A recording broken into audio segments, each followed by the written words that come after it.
want to start my presentation by rejecting one of the world's great axioms. An axiom is a basis of reasoning, a logic proposition, and it's one which applies to my industry, management consulting, and I'm sure it's one you've all heard before. That axiom is a consultant is only as good as their last assignment. I'm going to reject that axiom because I know it not to be true. How else could I explain the poor performance appraisals I received throughout my career? How can we explain the millions of poor performance appraisals that consultants get around the world? And how do they then go on to do some of the very best work in their careers? I would like you to reject that axiom and replace it with a better one based on a different premise, one based on a premise which is much more sound. That premise is that a consultant or any form of labour is only as good as it's fit for purpose. Fit for purpose is at the heart of labour curation. If AMP want a dodecahedron, then don't get a square peg sitting on the beach or the bench of a global consulting firm, even if it's a highly rated square peg, because I can assure you that square peg won't fit in your dodecahedron hole. A better model for labour curation is to specify the need for a dodecahedron, to publish that to a large and liquid pool of labour and request bids from dodecahedrons, to then apply curation processes which have been proven by the Egon Zenders and the Spencer Stewarts of this world to ensure that the talent is of the right quality, to then apply proven processes from McKinsey and Oliver Wyman to ensure that the domain expertise is the most relevant, and then to present you, the client, with the best 3 dodecahedrons that are available. And then you can interview those 3 Lego bricks and determine with which you have the best chemistry and cultural affinity, which are going to work best in your team and in your organisation. That is the future of labour curation. That model is a model I call industrialized adhocracy. And it changes the way we think about bringing teams together, and bringing teams together from the best raw materials that are available in the world, whether those raw materials be labour-based, IP-based, methodology-based, technology-based, even real estate-based.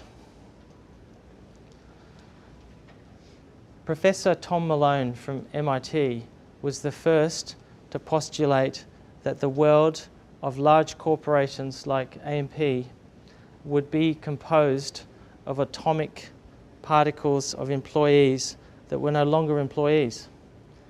We would each have a proprietary limited company. We would each run as a P&L using a sea of principal agent dynamics which would drive all our behaviours towards a common goal. It was Tom Moloney who first suggested that labour markets would become much more granular, that these markets would be driven by reduced transaction costs. And he argued that a second criteria was required, that is the formation of internal markets for talent. Henry Mintzberg is known to most of us as the father of organisation, and he defined a spectrum of organisational types from bureaucracy, this hierarchical system with Weberian command and control principles that drive the behaviours that we want. And that suits environments that are predictable, where problems are been previously confronted and rules and processes for solving those problems have been proven. And at the other end of the spectrum, he defined adhocracy. Adhocracy is a dynamic organisation, one made up of specialists who can be brought together and be charged with solving complex dynamic problems. In between those extremes, he defined a form he called the professional organisation. And I believe that professional organisation and adhocracy are speciating into a new form, which I call industrialized adhocracy.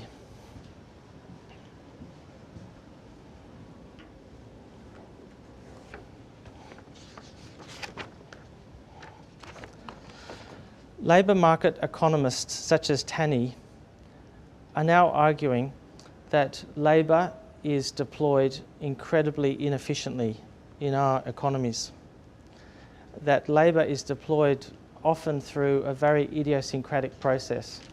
And if we can improve the alignment or fit for purpose of that labour to the task just by a small fraction, we'll start to dramatically increase productivity. And that, of course, will drive new forms of GDP growth. A myriad of business models are now evolving to serve this market for forming teams. However, while many advocate horizontalisation of these relationships, at ICG we identify three key tenets of the new world or transformed world of labour curation. The first and most important is that everything should be opt-in. People should want to be part of this world. They should want to come to work. They should want to opt in to an opportunity. The second, it must be driven through absolute transparency. So full understanding and openness to drive trust. And third, it must be market-based. We need a market to ensure that we get the best talent. So they're the three key tenets of ICG and this technology. At its core, this model requires granularisation.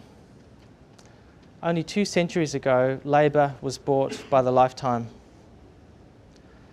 At the turn of the century, we were told that the average tenure of an externally appointed CEO is now only 5 years. Today, I can get on a tablet device and I can select from 250,000 subject matter experts from Gerson Lehrman, and I can buy them by the hour. This granularisation is not just occurring in labour markets, it's also occurring in IP and methodology and, of course, in real estate. And, of course, it has the commercial real estate owners as concerned as the labour hire firms. Now, as I said before, Tom Malone said 2 things would drive this evolution, so let me turn to each of them. The first, which is the idea of identification through low transaction cost of the best resource. That relies on low costs. And just as it cost an annual salary to buy a colour photocopier and it filled a room just a decade or 2 ago, now I can set up an individual ink proprietary limited company. Now I can insure and run all the accounting and bookkeeping for that company for less than a week's average wages, and typically just a day of professional service time.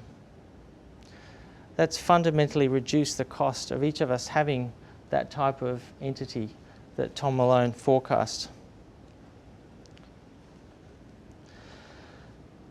I once visited the world's biggest steel company. It's called POSCO, and it sits in Pohang in Korea. And when you get shown around the POSCO Iron and Steel Company, you're shown the POSCO Hospital, you're shown the POSCO School, you're shown the POSCO University, you're shown the POSCO Steelworks, you're shown the POSCO Accommodation, and no doubt there's a POSCO Crematorium. That world seems incredibly foreign to anyone who's even had one job in a Western company. The notion that companies are responsible for managing our careers is something that has disappeared along with the gold watch ceremony. Who's attended a gold watch ceremony of late?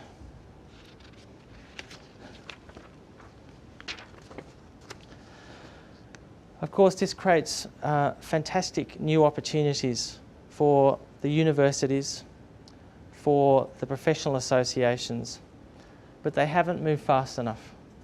And as a consequence, we have a new construct, a new industry, which of course is the career coach. How many of us would be brave enough to tell our grandpa that we have a career coach? On the second, which is the internal markets, these internal markets haven't developed in the way that Tom first predicted. And of course the reason is that corporations don't like their labour to be liquid. Who wants to put their hand up on a regular basis and say, I've got nothing to do? For sourcing labour, the best option at present is to employ someone to scan LinkedIn profiles with endorsements. Of course, this suffers the same risks as TripAdvisor's popularity-based poll ratings. Likeability is the critical success factor never mentioned on 360-degree appraisals. So the number and type of endorsements might actually be a useful proxy for likability, and therefore might be more useful than first thought by the curation experts. A trusted rating system is of course fundamental to labour, IP and methodology curation, the core ingredients of industrialised adhocracy. A mini RFP for each adhocracy ingredient delivered by lower search and transaction costs. So for change the ship activities, the corporation has an increasing number of options. In general, they need to follow 3 steps to find it. The first is to specify the problem and the change objectives and break them into their constituent parts. The second is then to source the labour, expertise, methods and intellectual property using transparent market mechanisms to ensure the best talent resource is matched against each opportunity. And the third is to provide access to a binding culture and method for collaboration, what some now refer to as community dynamics. So we are now starting to witness what was once described as a typical MBA role being split into manageable and indivisible parts, which can then be sent off to the clearing hub for fulfillment. However, there's a problem.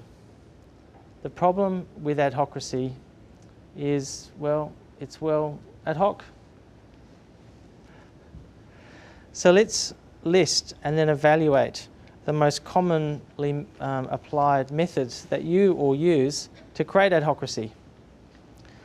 The first, of course, is you call your HR team and you say, do you have a dodecahedron? The second is you call your mates and you say, are you free? Can you improvise being a dodecahedron? Or do you have any other friends who might be free, who can improvise being a dodecahedron? The third thing we do is we call a consulting firm. And we call our friend at that consulting firm and we say, I want you to do me a favour. I want you to break your any shape you want as long as it's a pyramid model and give me one Lego brick. Of course, that's the A-rated square peg, not a dodecahedron. In some markets around the world, you can go to a new form of registration platform. They're like online guilds, and MBA & Co is one such example, where people with an MBA can register their skills and their talent and rely on this platform to deliver demand for them. And lastly, you can go to LinkedIn, an open source platform for labour. However, every one of these curation platforms is missing a key ingredient. Anyone want to suggest what that key ingredient is? What's missing from those curation platforms? They're all missing a market. There's no market.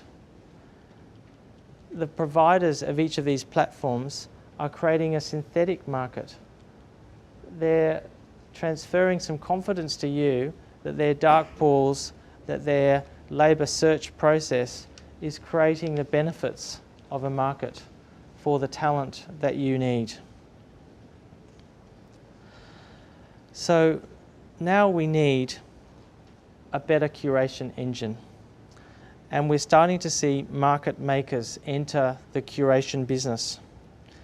Kaggle has enjoyed great success using open project-based competitions where scientists complete these competitions and they're graded and the scores are published, like a public HEX or GMAT score for scientists, which of course is a fantastic signalling device to the marketplace around the quality of that labour. The other model we're seeing developing are the guild platforms. And these are replicating the implicit signalling within BCG's and PwC's own model. And so in my profession, as we don't have a professional association, we denote our professional competence by describing the brands that we work for and the level that we achieved within those brands. And so MB&A & Co are artificially creating that type of signalling device to indicate to you, the purchasers of talent, what the level of that resource should be. It's of course another form of a rolling TripAdvisor-based model, based on the old premise of a consultant being as good as their last job, not being fit for your purpose.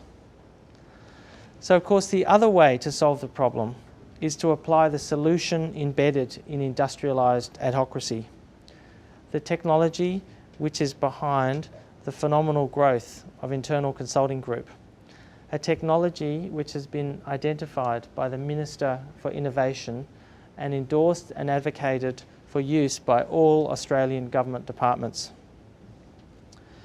This technology starts from that more profound premise that labour is as good as it's fit for purpose. For many, though, the challenge with these new labour curation models is the third step in the process, the Velcro. How do I provide access to common protocols, a cohesive culture, and a method for successful collaboration? So in addition to ensuring that all IP is owned by our clients, and not only providing our consulting tools to our consultants, we provide them to our clients. So you have the methodologies yourself. The model we use at ICG is a simple one. For those of you that watch the Gruen transfer, there is a section in the Gruen transfer where they ask the question, what would Putin do? At ICG, we ask a similar question.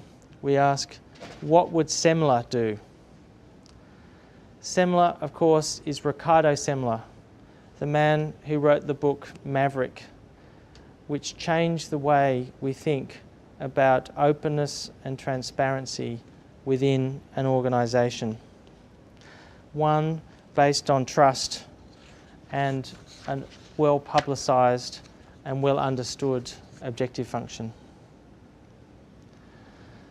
So when we look at a small, high-performing project team from one of the consulting firms, where the team literally met in the lobby bar the night before kick-off you might think this glue is unique to the consulting industry. But look a little wider and you will start to see the world as a growing ecosystem of adhocracies. From small construction crews to the team that is literally putting together the Brazilian Olympics. It is surprising how well, with the PMO, the Program Management Office, as the bureaucracy of adhocracy, how scalable adhocracy can be, and how well people can work together if the task is well specified and the progress they make with the client and themselves is measurable.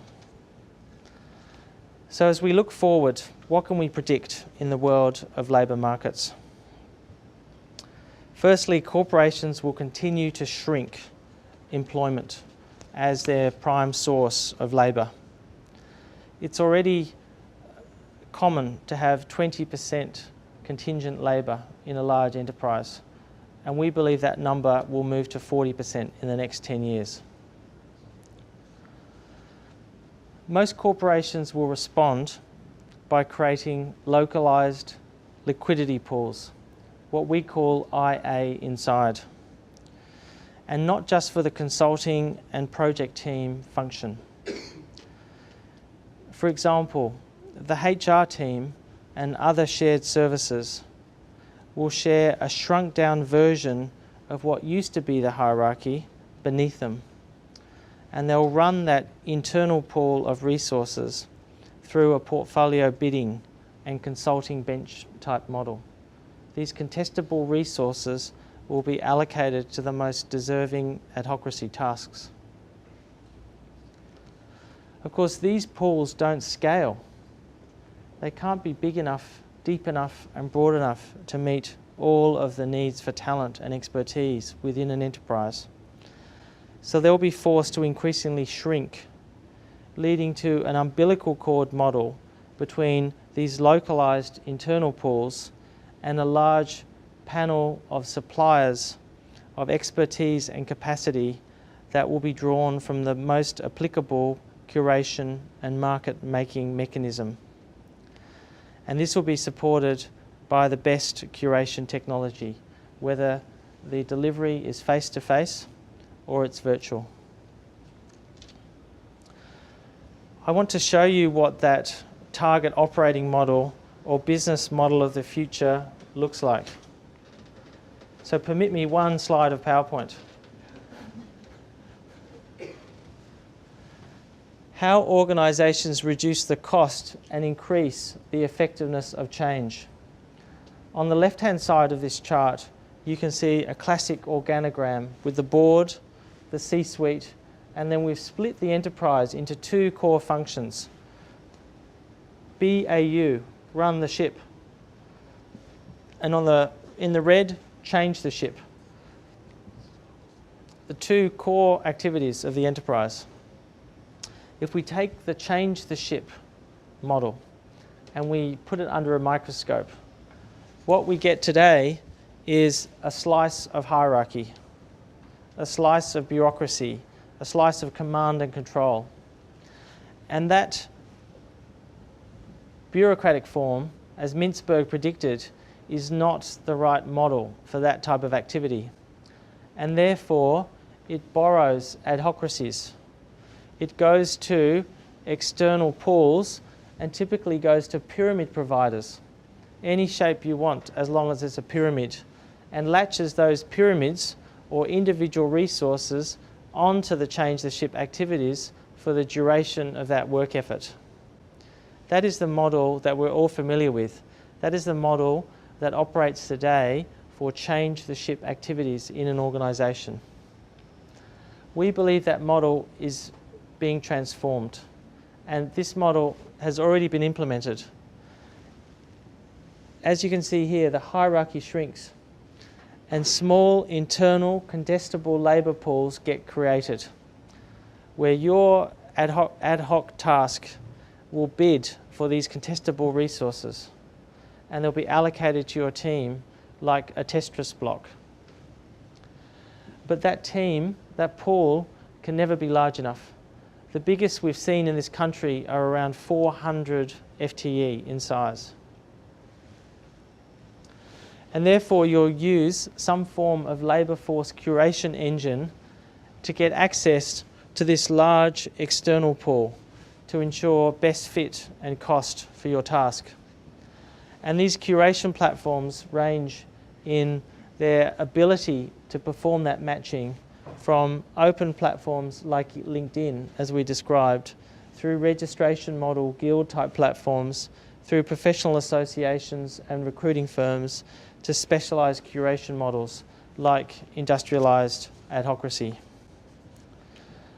So in summary, the technology of Industrialized Adhocracy will do for change the ship activities what the production line did to run the ship activities. Welcome to the new world of sourcing the best talent.